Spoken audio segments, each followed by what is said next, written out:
Ladies who sold their property on Entebbe Road cheaply to pay for these work visas, to go to work in Canada. They sold property. Many of them are going to Europe and America. Ladies and gentlemen, Ugandans out there, let us be careful. Nga yali asuubiza abannayuganda nti ososolako ekitundu n'akutwala balance n'omusosola ng'omaze okutuuka eri.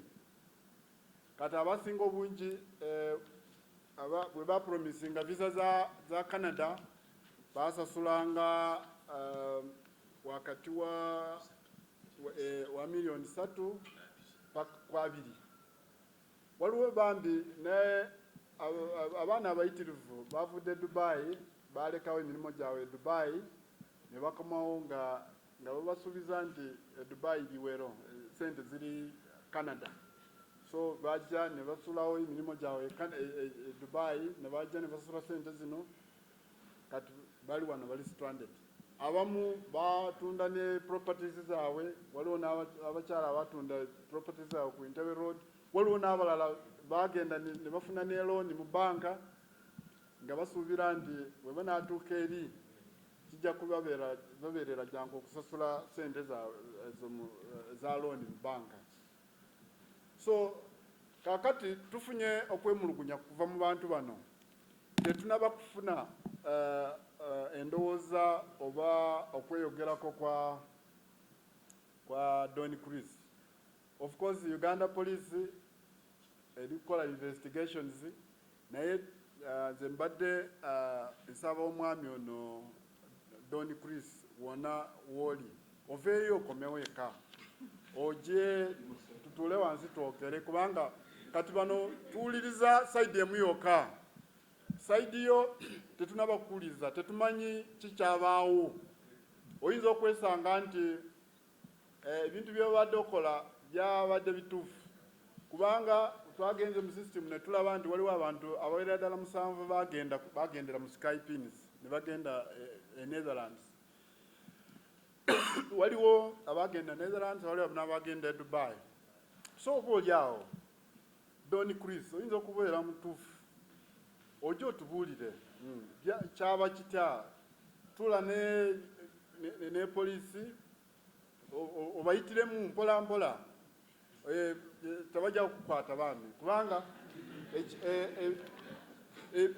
tetumanyi side yo, otuwe side yo otubuulire byatandika bitya. No, tuyinza okumaliriza nga abantu bano be bakyamu tokimanyi, kubanga kakati omuntu tomala gawaayo sente nga tonaba kulaba ekigenda mu maaso.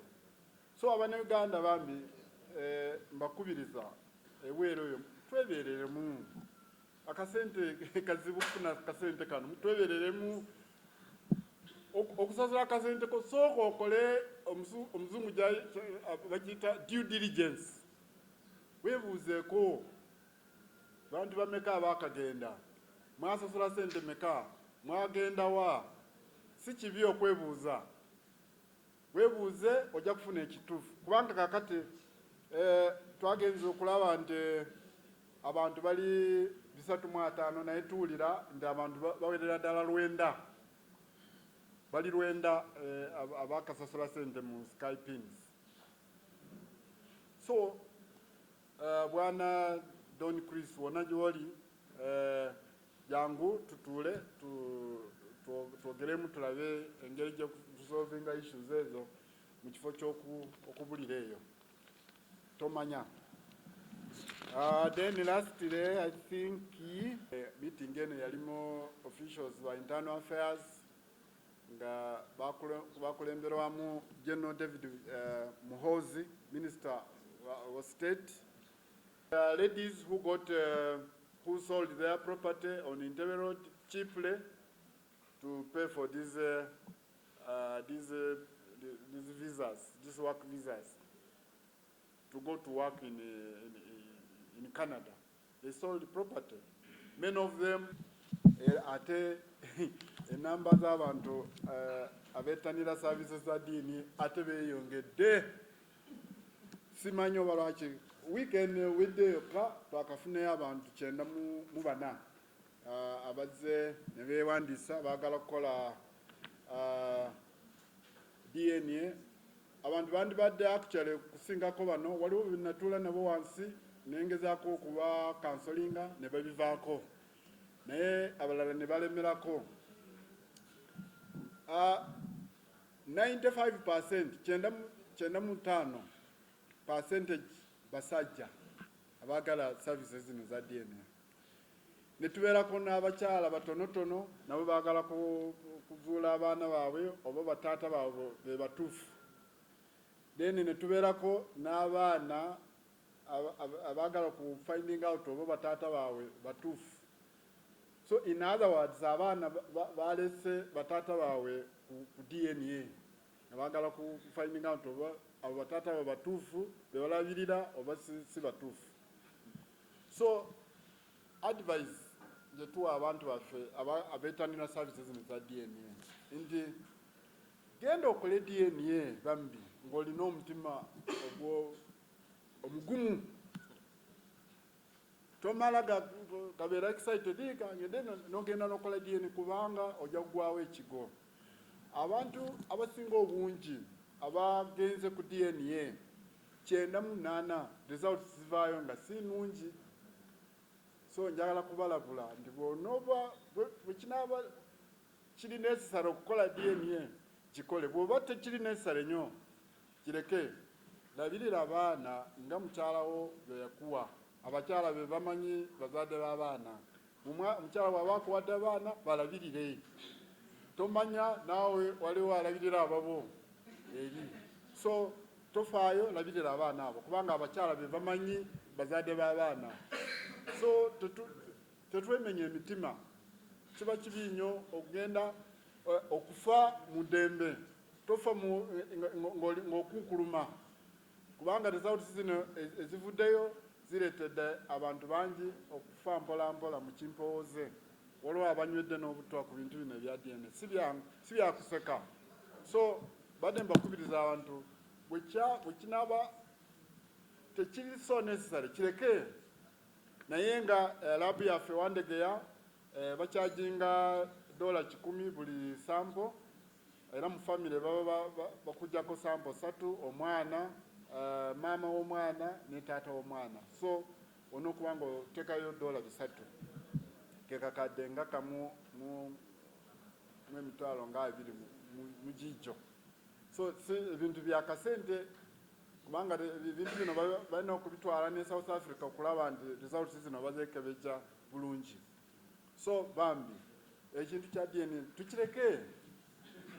Mwebale. Waliwo passport 1500